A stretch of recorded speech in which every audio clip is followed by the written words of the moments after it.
for a second, I'm going to jump back to the state of Missouri. You all know that former Governor Greitens resigned not long ago. So when I first got to Jeff City, it was very quickly after that all of that started. I can tell you, as a woman who has been assaulted, going to work in Jefferson City was a really hard thing to do. And I was not one who initially, when the claims came out, said he needs to go, impeach him, he needs to resign right now. I didn't say that, and that was very intentional for me.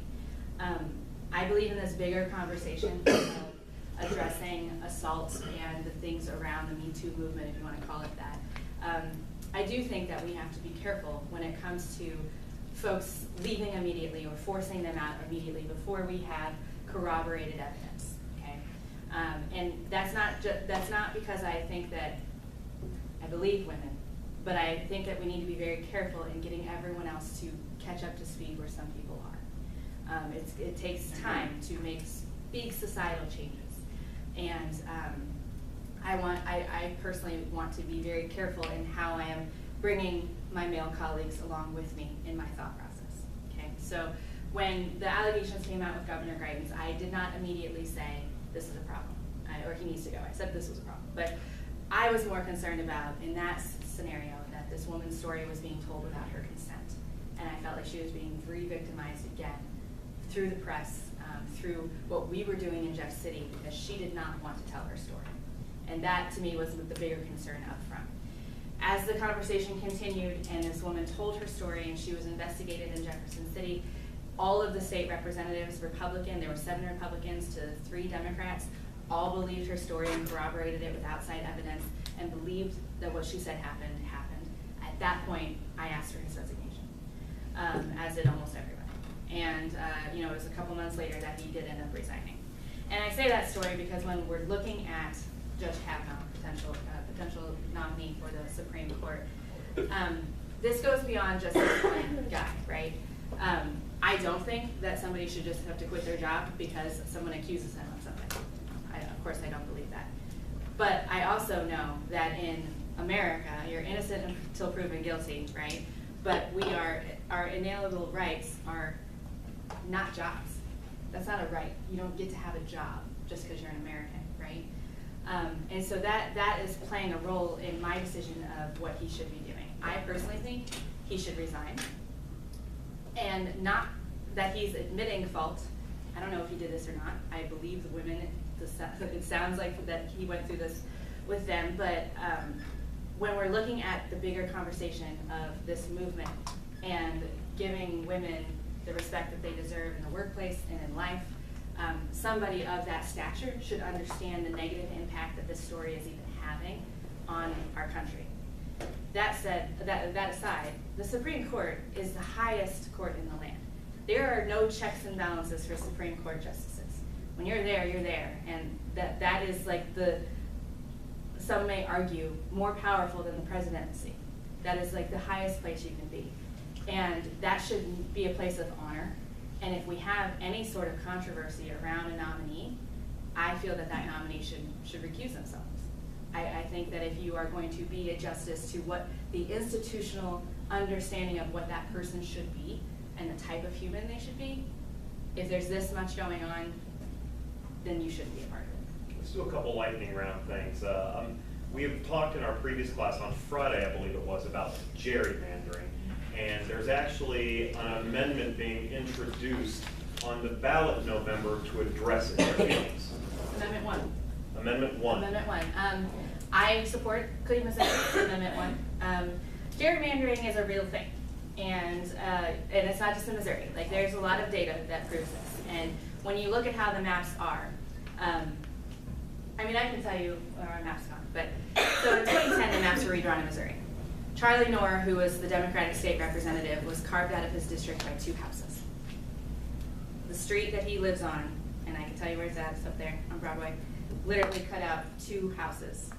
It didn't cut out a street. It wasn't a geographical thing where there was like a river over here, so they cut a street in half and put a state representative on the other side.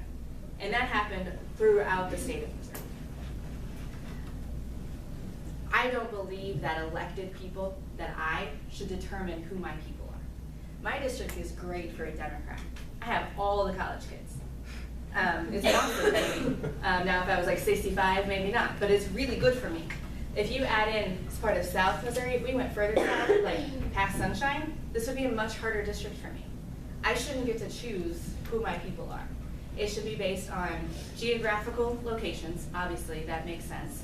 And then factoring in things like race and making sure that the things are equal. And if you look at Amendment 1, there are 8 categories that you're looking at when it comes to redistricting. I think it's 7 or 8. And each one of them compound on top of each other. But they go through geographical location, ethnicity of folks, and I'm not going to know them all. But what's really great about Amendment 1 is it adopts an outside demographer, a person to draw the maps who is not an elected official. It doesn't change the process. The process is still the same as it is now. It just adds an extra check outside of the elected people. Yeah, I'll just give you a time. Okay. Yeah.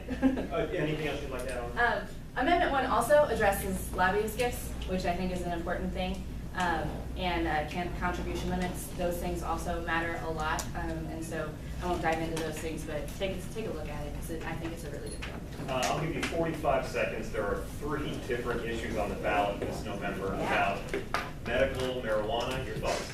I think that it's unfortunate that it had to go to the people to do a petition signature drive to get on the ballot, something that the legislature should have done a very long time ago.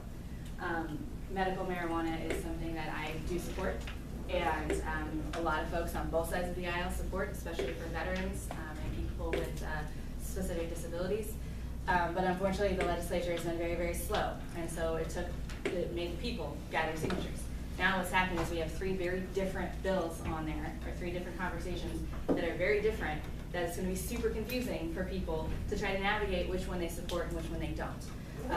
And I can't even tell you, there's one that I don't like, which is a very specific one, but I can't even tell you which ones are the numbers. I think number 2 is the one that I prefer.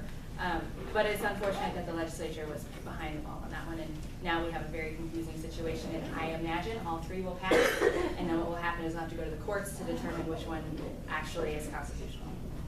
Okay, round of applause. Thank you so much. Here afterwards, you can for a minute or 2. Otherwise, I'll see you guys Wednesday. Thank you so much.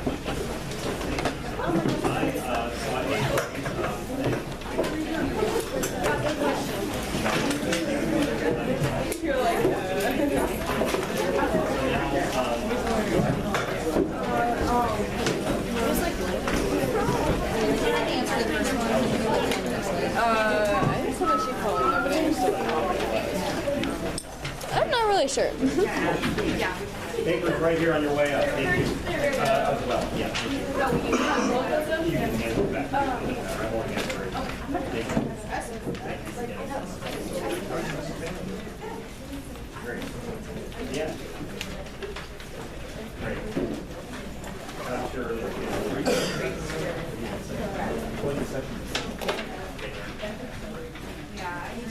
right. That's just straight through. Yeah, but I'm gonna love, you know? Yeah. And I really support it. But I don't know.